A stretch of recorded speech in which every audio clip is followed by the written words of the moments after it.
அரசு அதிகாரிகளை உருவாக்கும் நோக்கில் உங்கள் இம்பல்ஸ். ஸோ பாக்ஸ் கண்டென்ட் வந்து நம்ம வீடியோவாக ப்ரொவைட் பண்ணிட்டு இருக்கோம். அந்த வகையில் 9th ஸ்டாண்டர்ட் ஃபிசிக்ஸ் புக்கில் இருக்கக்கூடிய 8th லெசன் சவுண்ட் இதை பற்றி டிஸ்கஸ் பண்ணலாம். ஸோ வீடியோக்குள்ளே போயிடலாம். ஸோ இந்த பாக்ஸ் பாருங்களேன், speed of sound in different media at 25 degree Celsius. So நமக்கு ஸ்பீட் ஆஃப் லைட் பொறுத்த வரைக்கும் எந்த பிரச்சனையுமே இல்லை. ஏன்னா எப்பவுமே கான்ஸ்டண்டாக அதே ஸ்பீடில் தான் போகுமே தவிர டெம்பரேச்சர் பொறுத்து அது சேஞ்ச் பண்ணிக்குமான்னு கேட்டால் கண்டிப்பாக கிடையாது.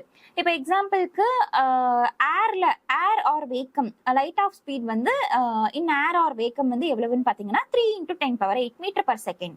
ஸோ டெம்பரேச்சர் 25 டிகிரி இருந்தாலும் சரி, 25 டிகிரி செல்சியஸ் இருந்தாலும் சரி, இல்லை டெம்பரேச்சர் 100 டிகிரி செல்சியஸே இருந்தாலும் சரி, அந்த ஸ்பீட் ஆஃப் லைட் அப்படிங்கிறது வந்து சேஞ்ச் ஆக போகிறது கிடையாது.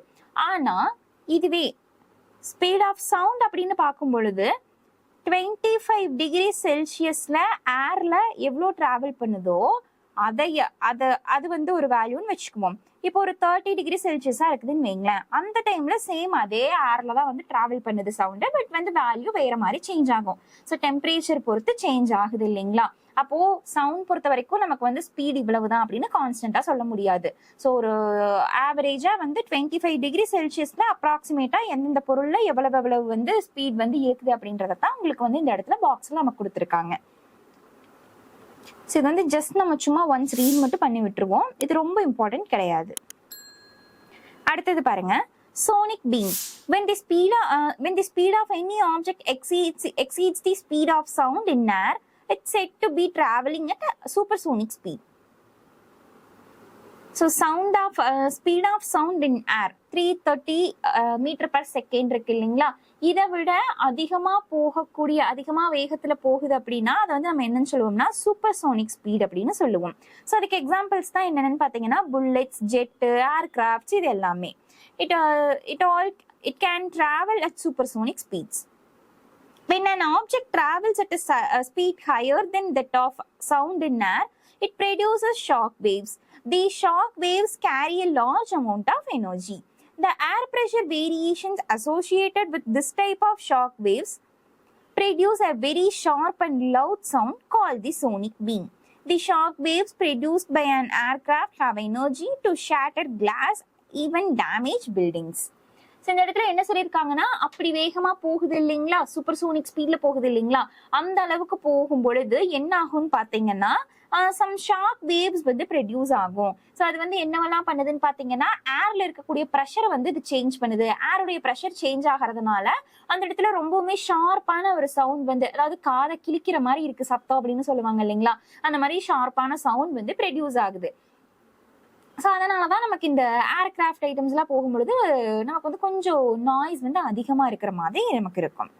அண்ட் அது மட்டும் இல்லை, இன்னொரு விஷயமும் சொல்லியிருக்காங்க, ஏர்கிராஃப்டுக்கு வந்து பயங்கரமான எனர்ஜி இருக்குது. ஸோ அது என்ன பண்ணுன்னா இந்த கிளாஸ் பில்டிங் எல்லாத்தையுமே வந்து கிராக் பண்ணுற அளவுக்கு வந்து அதோடைய எனர்ஜி அப்படிங்கிறது இருக்கும் அப்படின்றத சொல்லியிருக்காங்க இந்த இடத்துல.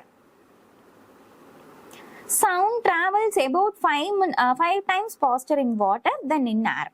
Since the speed of sound in seawater is very large, which is more than 5, being about 1530 meter/second, which is more than 5500 km/h.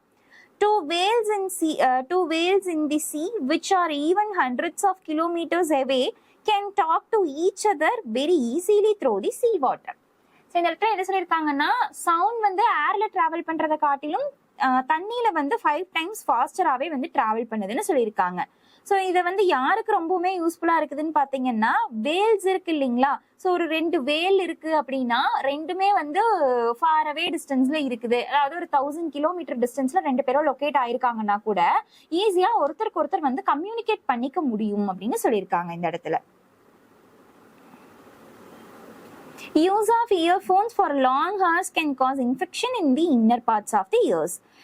Apart from damage to the eardrum, your safety is in danger if you wear earphones while crossing signals, walking on the roads and traveling. Using earphones while sleeping is all the more dangerous as current is passing in the wires. It may even lead to mental irritation, hence you are advised to deter from your from using earphones as far as possible. So இந்த இடத்துல என்ன சொல்லியிருக்காங்கன்னா, earphone use பண்ணுறதுனால நிறையா infection வந்து காதில் ஆகும். So உங்களோட இன்னர் பார்ட்ஸ், இயரோடைய இன்னர் பார்ட்ஸை வந்து டேமேஜ் பண்ணுறதையும் தாண்டி இன்ஃபெக்ஷனும் வந்து நிறையா ஆகுதுன்னு சொல்லியிருக்காங்க. அண்ட் மோரோவர் அது மட்டும் இல்லை, என்னன்னு பார்த்தீங்கன்னா ரோட் கிராஸ் பண்ணும் பொழுதும் சரி, இல்லை ஏதாவது ஒரு இடத்துல ட்ராவல் பண்ணி போயிட்டு இருக்கும் பொழுதும் சரி, இயர்ஃபோன்ஸ் மாட்டிக்கிறதுனால நிறையா ஆக்சிடென்ட்ஸ் ஆகிறதுக்கும் சான்ஸ் இருக்குது. உங்களோட சேஃப்டி வந்து அந்த இடத்துல வந்து டவுட் ஆகுது அப்படின்னு சொல்லியிருக்காங்க. அண்ட் இன்னொரு விஷயம் என்னன்னா, தூங்கும் போது கண்டிப்பா வந்து இயர்ஃபோன்ஸ் யூஸ் பண்ணவே கூடாது. ஏன்னா அந்த இடத்துல வந்து கரண்ட் பாஸ் ஆயிட்டு இருக்கும். அது மேபி வந்து நம்ம பாடிக்கு வந்து நம்ம பாடியை வந்து ஹர்ட் பண்ணிடும். ஸோ அதனால யூஸ் பண்ணாதீங்கன்னு சொல்லியிருக்காங்க. ஸோ நம்மளால தவிர்க்கவே முடியாத சுச்சுவேஷன்ல நம்ம 60-60 ஒரு ரூல் இருக்கு. அதை வந்து நம்ம யூஸ் பண்ணலாம். என்னன்னா 60% மேல வால்யூம் வைக்காதீங்க, 60 மினிட்ஸுக்கு மேல இயர்ஃபோன் யூஸ் பண்ணாதீங்க. அதாவது 60 மினிட்ஸ்க்கு மேல இயர்ஃபோன் கண்டினியூஸா யூஸ் பண்ணக்கூடாது. கொஞ்சம் பிரேக் விடுங்க, ஒரு 1 hour பிரேக் விடலாம் அந்த மாதிரி. ஸோ அதுவுமே எப்போனா நம்ம இயர்ஃபோன் கண்டிப்பா யூஸ் பண்ணியே ஆகணும் அப்படிங்கிற சுச்சுவேஷன்ல தான். அப்படி யூஸ் பண்ணும் பொழுதுமே அட் அ டைம்ல 2 காதுலையுமே நீங்க போட்டுக்க வேண்டாம். ஏன் அப்படின்னு சொல்லிட்டு பாத்தீங்கன்னா, ஏர் சர்க்குலேஷன் அப்படிங்கிறது வந்து உள்ள போயிட்டு வந்துட்டு இருக்கணும். ஸோ அட் அ டைம்ல 2 பக்கமே போட்டீங்கன்னா ஏர் சர்க்குலேஷன் அப்படிங்கிறதே வந்து இருக்காது. ஸோ ஒரு காதுல இருந்து இன்னொரு காது மாத்தி மாத்தி யூஸ் பண்ணா அது இன்னுமே கொஞ்சம் நம்ம பாடிக்கு நல்லது. அடுத்தது, animals such as bats, dolphins, rats, whales and oil birds use echolation, an ultrasound technique that uses echoes to identify the locate object. Echolation allows bats to navigate through dark caves and find insects for food. Dolphins and whales emit a rapid series of underwater clicks in ultrasonic frequencies to locate their prey and navigate through water.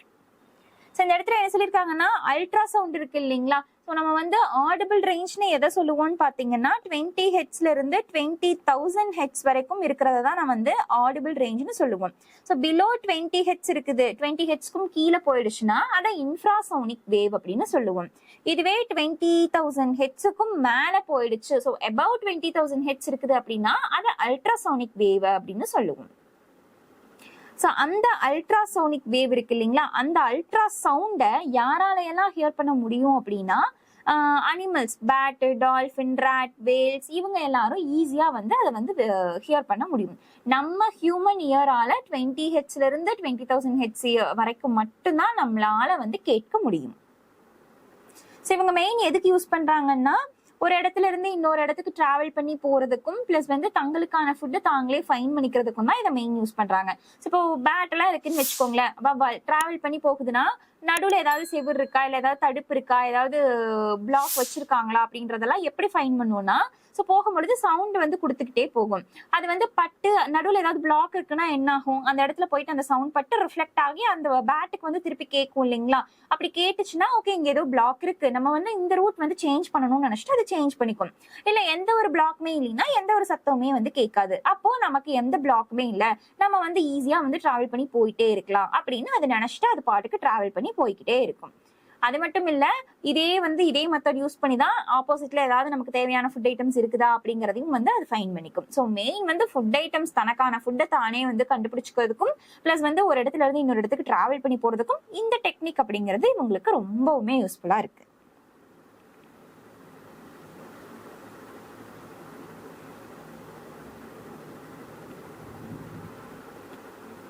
இதோட இந்த லெசனுடைய box content அப்படிங்கிறது முடியுது. இந்த மாதிரி யூஸ்ஃபுல்லான videos நீங்க கண்டினியூஸா தெரிஞ்சுக்கணும்னா இம்பல்ஸ் டிஎன்பிஎஸ்சி அப்படிங்கிற டெலிகிராம் சேனலை ஃபாலோ பண்ணிக்கோங்க. அண்ட் இம்பல்ஸ் டிஎன்பிஎஸ்சி அப்படிங்கிற யூடியூப் சேனலையும் மறக்காம சப்ஸ்கிரைப் பண்ணிக்கோங்க. Thank you all.